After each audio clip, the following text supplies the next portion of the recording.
So in this video we will learn about program management.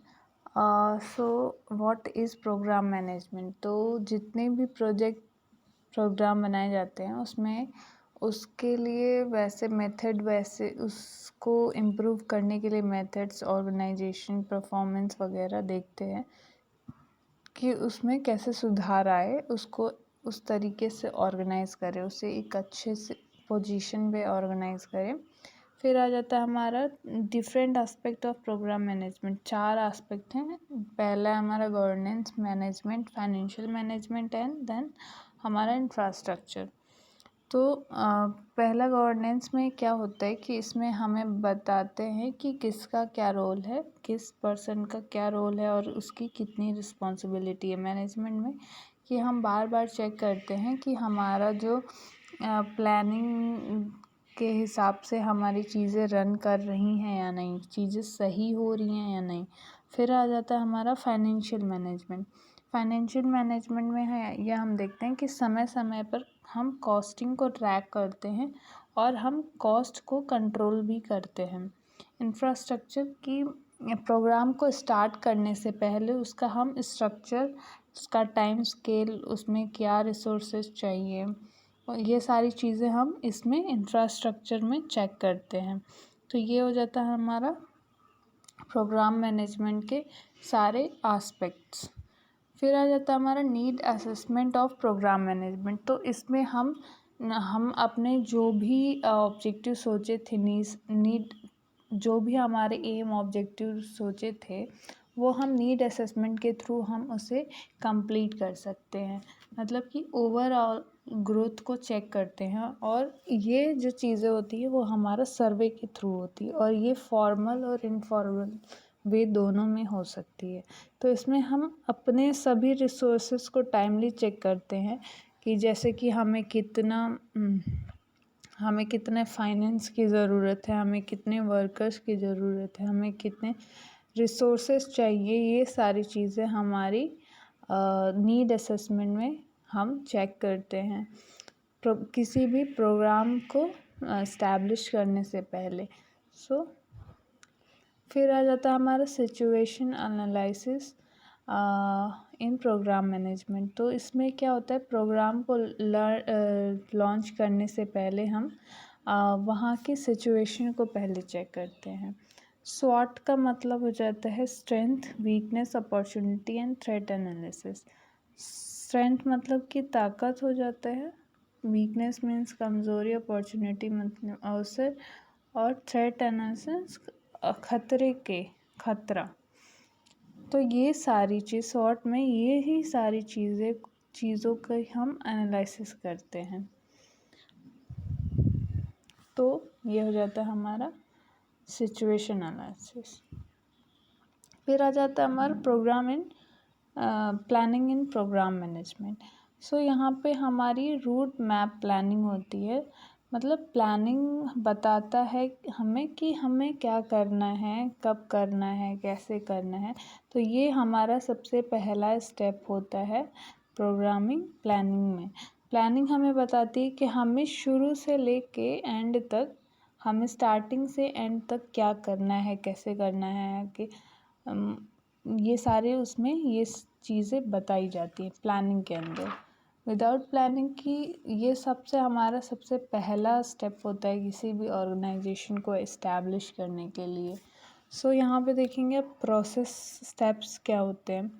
So steps में हमारा आ जाएगा कि सबसे पहले हम काम को डिवाइड करना शुरू करते हैं। सबसे पहले हमारा क्या होता है, सबसे पहले हम काम को डिवाइड शुरू करते हैं। फिर हमारा उसको फिर हम एक इंसान को रख देते हैं जो कि मॉनिटर करता है।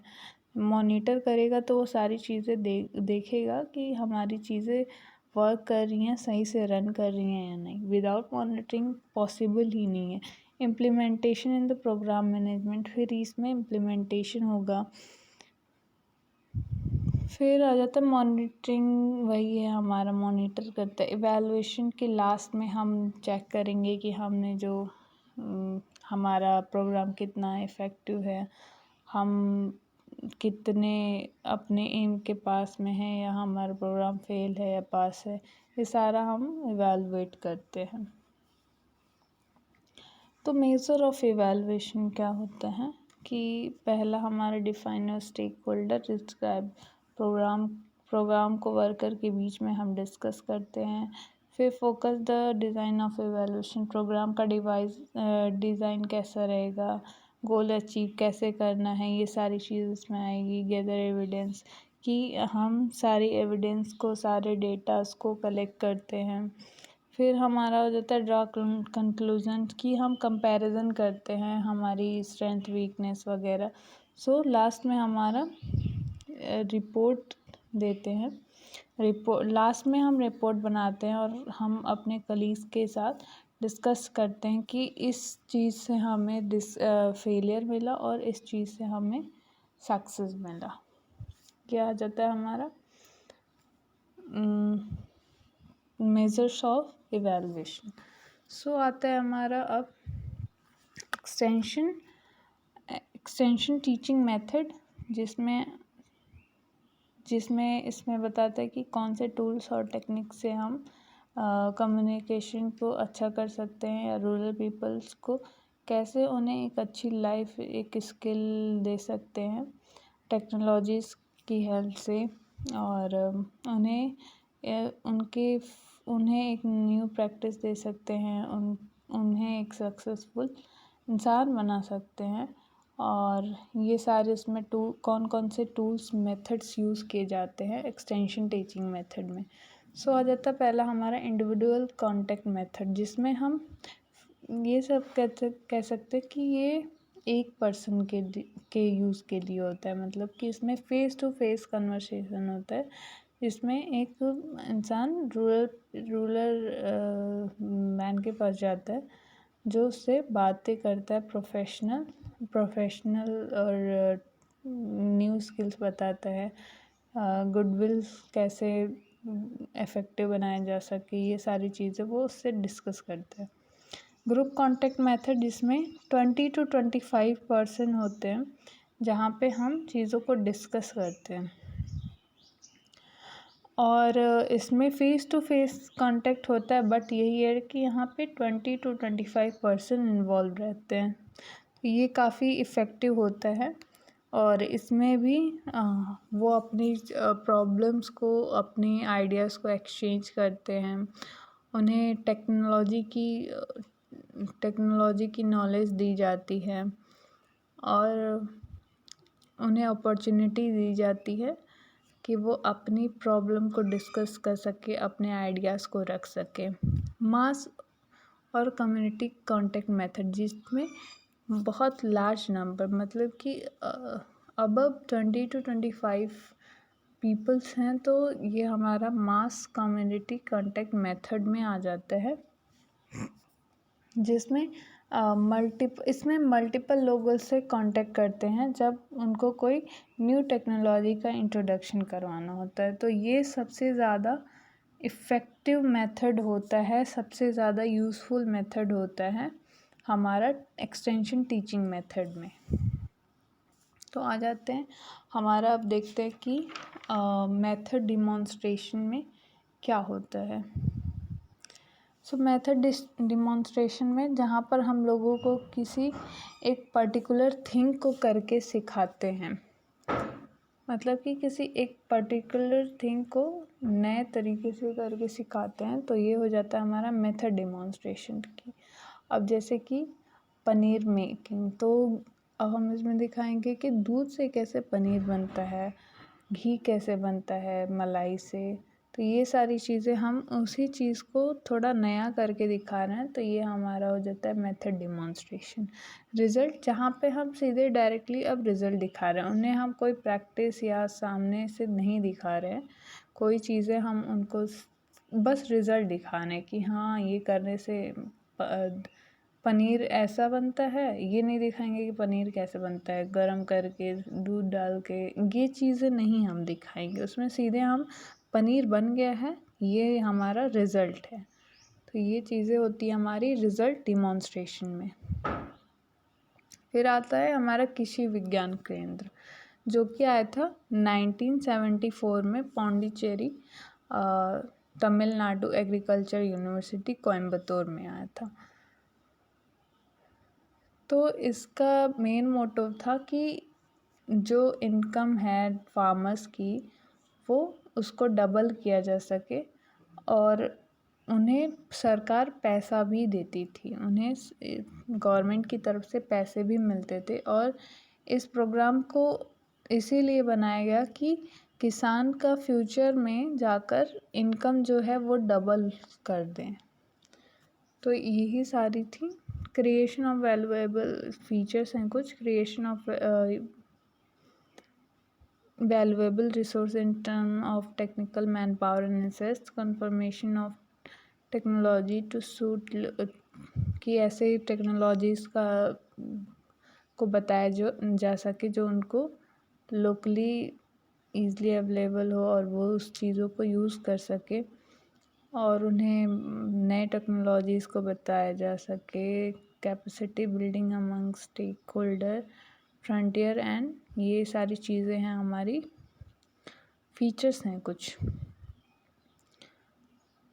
फिर आता है हमारा ट्रेनिंग एंड कैपेसिटी बिल्डिंग, जिसमें हम देखते हैं कि खेती को सस्टेनेबल मेथड से करें जिससे कि आज भी लाभ हो, आने वाले दिनों में भी लाभ हो।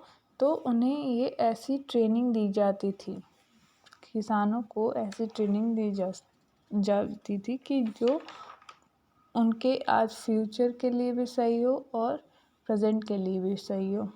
ऑन फार्म टेस्टिंग, कि किसान के खेत में जाकर सीधे मतलब कि डायरेक्टली उनके खेत में जाके केवीके के जो लोग रहते थे उन्हें खुद काम करके वो पहले दिखाते थे, जिससे कि वो अपनी खेती जो है उसी तरीके से कर सकें और उनको एक इफ़ेक्टिव रिज़ल्ट मिले।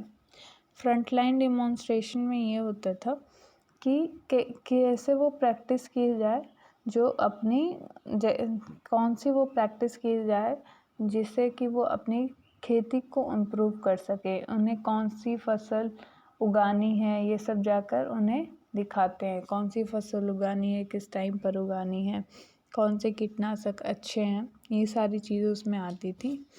और उन्हें जो भी टेक्नोलॉजीज़ भी होता है कोई रहता है न्यू, तो वो भी उन्हें डायरेक्टली फील्ड में जाकर दिखाते थे।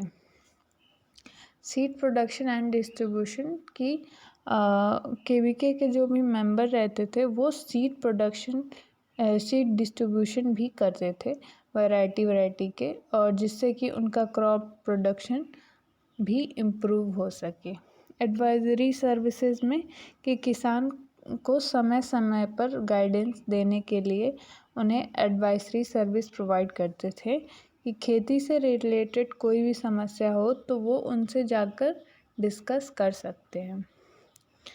तो मतलब कि उनका ये था कि वो काफ़ी सपोर्ट करते थे केवीकेस के जो मेंबर थे। Agro processing and value addition, कि खेती को समय समय पर प्रमोट करते रहना चाहिए, ये उनका मेन मोटो था।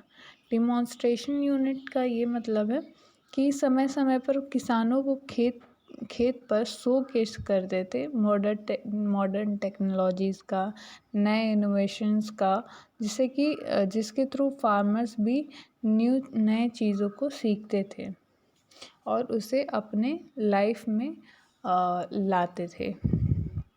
रिसर्च एंड डेवलपमेंट, कि इसमें हम अप्लाइड रिसर्च का यूज़ करते हैं। देन आ जाता हमारा नेक्स्ट पंचायती राज, जो कि हम नेक्स्ट वीडियो में डिस्कस करेंगे।